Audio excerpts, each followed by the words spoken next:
Hi there, I'm Stephanie Shanti, and I'm going to talk a little bit about how to create sacred spaces around you. So, I think anyone who's on a spiritual path or on a path towards healing, wholeness, health, or self development, um, at some point on your path, you'll recognize that you are a spiritual being living a human existence. And it's really, really nice to invite the sacred into your life as much as you possibly can and really honor that aspect of your humanity as a spiritual being. So the easiest way to do that is by creating an altar around you. And you might find that you already have an altar without even knowing it. Lots of people have mantelpieces in their homes with pictures of their loved ones, or maybe little objects or ornaments which were given to them by their loved ones. And these kind of things really invoke a very sacred sensation in people. They invite memories of loved ones and just lovely feelings of what I would consider sacred, the very sacred, the most sacred aspect that exists, and that is pure love. So when you look at these photos of your loved ones, this wonderful state of consciousness arises in you, which is pure love, not as an emotion, but as a state of consciousness.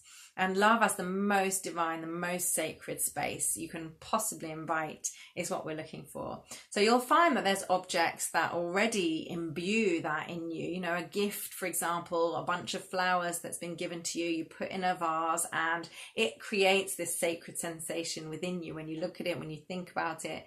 And obviously gifts, a lot of energy goes into giving gifts, choosing gifts, buying gifts, with all the energy on making you happy. You know, that's the sacred aspect of a gift.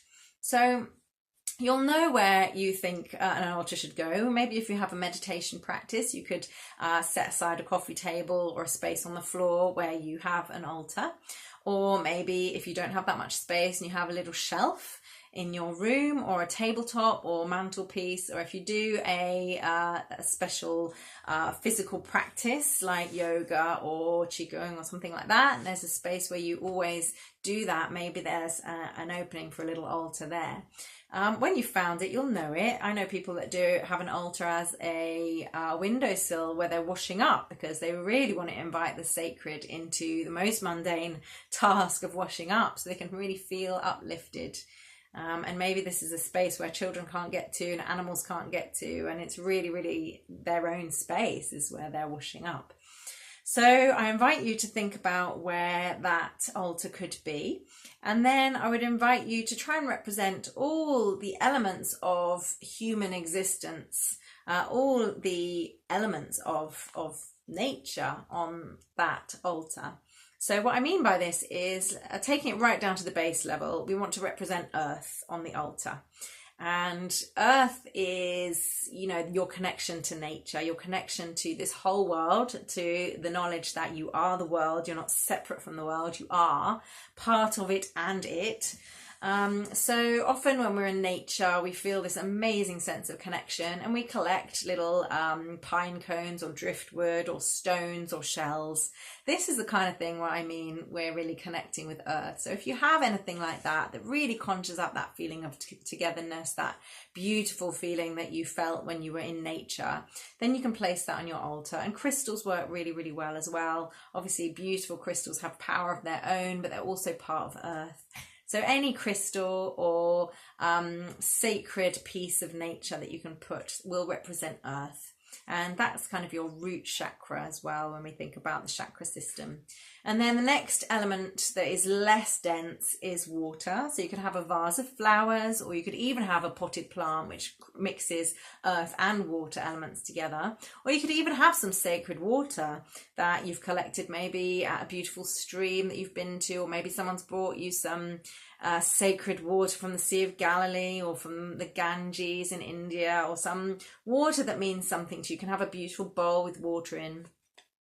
And then as we go further up the elements, as we get less and less dense, more sort of divine and vibrating a little bit higher, we get fire.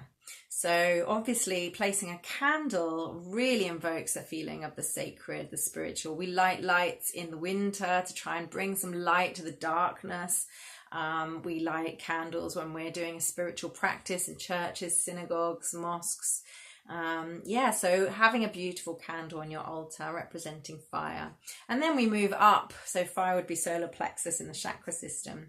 Water would be sacral chakra. Finally, we're going up to air. The elements get slightly less dense and more airy. And you can represent air on your altar by lighting incense or by having an oil burner burning some essential oils, which then, get put into the air. And then moving up, as the elements get lighter and lighter, you have this space that you've created by representing earth, water, fire, and air. You have this ether, and this ether is the sacred space, and you can invite anything else to that ether, that sacred space that puts you in communion, divine communion with other people and other things. So you could have your pictures, you can have pictures of loved ones, you can have sacred objects, you can have anything that really puts you in touch with creation.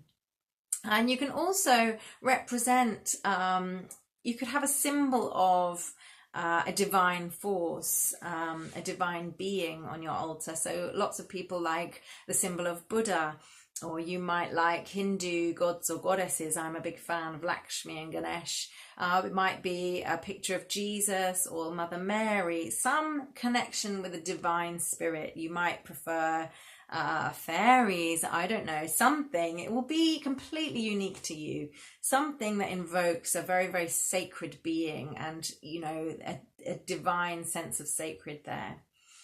And and once you've done that, the more time you can spend creating your altar, placing in an intention at your altar of how you want your day to go, or welcoming the sacred into your everyday life, or offering prayers for loved ones, the more time you spend, then this sacred space gets even more sacred, and the energy of that space goes out into the universe, and you really have got a chance of bringing that integration of your spiritual, your sacred self with your mundane human existence. And that, I believe, brings an element of health and healing that nothing else will bring.